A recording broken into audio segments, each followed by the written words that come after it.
We all got that one friend who was ready to fight about everything. Now look, this is a story time about how this low-key backfired for me. My man's two-piece the Indian for disrespecting us during study hall. Before I break this story down, I'm gonna introduce you to him right here. His name across social media is Bloody, so that's what we're gonna refer to him as in this story. So during this time, this is when I first met Bloody. He came to our school from Philly. From Philly to where he lives now, it's a big jump. So he's really used to just fighting every single day of his life. I used to be telling him like, yo, you good here, bro. You don't got to do that fighting shit, I promise you. It took him a little bit till, you feel me, calm down a little bit, but let's get into the story. So everything takes place in the auditorium, okay? Obviously, this is just a random auditorium I found. So me and Bloody would always sit in the back of the auditorium, okay? You know what I'm saying? We would just chop it up, talk about life, you know, everything. It was always vibes. But one day we come into the back of the study hall and there's 3 people sitting in the back with us. They're not gonna be named because they're not important to the story. But here comes the Indian. His name is Jafwe. Now look, Jafwe, he claims he's not Indian. He has black skin like me. But the thing is, his hair is straight. Naturally, he just looks Indian. So you look Indian, you're black with straight hair. What does that make you? He claimed he was 100% black. Now look, I wasn't friends with Jafwe, but I was somewhat cool with him.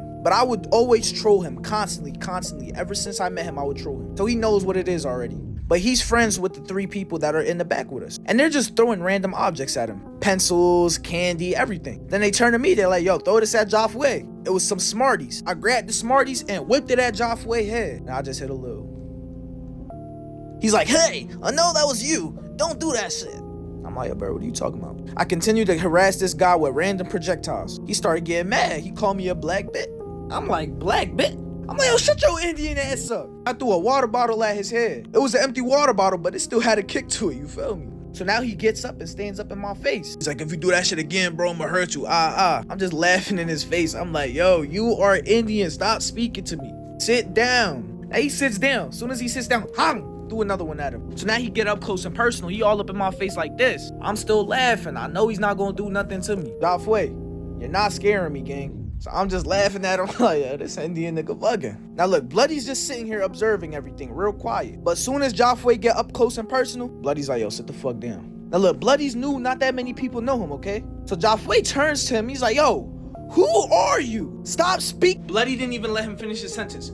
Hit him with a uppercut, right hook, hang. And this is an actual picture of the auditorium we were in, okay? As you can see, I'm in the back, like always. And you can kind of see there's a staircase right here. So the 2-piece happens on the staircase. Now look, after Jafwe gets hit with a 2-piece, he pushes Bloody. Now Bloody falls backwards because he's on the staircase, okay? And he falls onto a chair. And Jafwe got pretty long arms, so he got one hit off on him while he fell. And Jafwe tried to blitz Bloody. Now look, if you haven't watched my Google Meet series, make sure you watch it. It's in a playlist on my page. So this is like not even a year after the Google Meets incident. So I already know I'm cooked, bro. Because once they get to fighting, everything has to get explained, and then I know I'm gonna get in trouble for throwing stuff at him. So Bloody's my mans, bro. Even though I knew Jafwe longer, Jafwe's not my mans. I don't owe loyalty to him. If it was outside of school, me and Bloody would have had to hop Jafwe. But it's in school, so I just start holding them back. I don't want to also get in trouble for fighting, bro. Like, I'm gonna be done for. Now, look, y'all, I gotta hit you with this part 2, you feel me? My bad. You already know how this shit go, man. YouTube in the bio if you want to watch it. All right, y'all, we got part 2 of my man's 2-piecing an Indian for disrespecting us.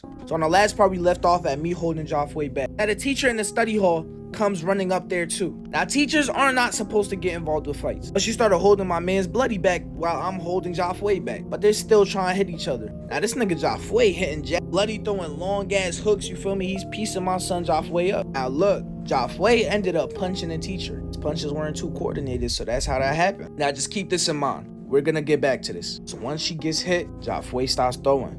I tell Bloody like, yo, you good, gang, chill out. So then the teacher walks Jafwe down to this little staircase right there. Now Jafwe's pacing back and forth, hand on his head. Now Bloody wants to still fight. He's talking his shit too. He's like, I'm gonna catch you again, watch. Now he's smiling, he got a big ass smile on his face like he's crazy. So now let's fast forward a little bit. The teacher called over constables. They escorted me and Bloody to the office. Now look, there was mad people in this auditorium, okay? And obviously I knew they were gonna ask Jafwe about what happened. Not like I could just say he was the aggressor. I had to say what I did to make him the aggressor. So I gotta write down the incident report. Now, as we're getting escorted to the office, this constable just keeps running his mouth. Bloody starts cussing out the constable. He's like, I'm not writing nothing down without my lawyer. Yo, what's your badge number? He's calling him a pig, telling him that he's broke and will never amount to nothing. He's on bad timing. Now look, I'm on straight face it's demon time, you feel me? I'm not trying to get in no more trouble. So I finish up writing my incident report. They take me to the office. They're like, yeah, you were throwing stuff at him. You're going to be suspended.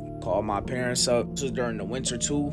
Had to walk home in the cold. Look, because I'm leaving in the middle of the day, bro, I had to wait like 4 hours for my parents to get home. But that's 4 hours of just a pit in my stomach. 4 hours of knowing that this is the last time I'm going to enjoy any type of freedom in my household. I just know it's gonna be bad. So look, I got suspended for 5 days. And Bloody got suspended for 9 days. And then Joffway got suspended for 3 days. Now look, I get I was throwing stuff at him. I guess I started it. But 5 days though, I feel like me and Joffway should have got the same punishment. But whatever. I never wanted it to get to fighting though. Like when it comes to my trolling, I antagonize them to the point where they want to fight, but I don't take it to the point where it actually has to be a fight. My man's Bloody wasn't going for that. I just had to live with that, man. My parents come home and they didn't even do no yelling. They calmly told me to give them every single electronic that I owned, and they gave me a long speech about how I'm going down a bad path and I need to make a change or I'm getting kicked out. Now after that, I was really on my best behavior, you feel me? I don't think I got suspended ever again after that.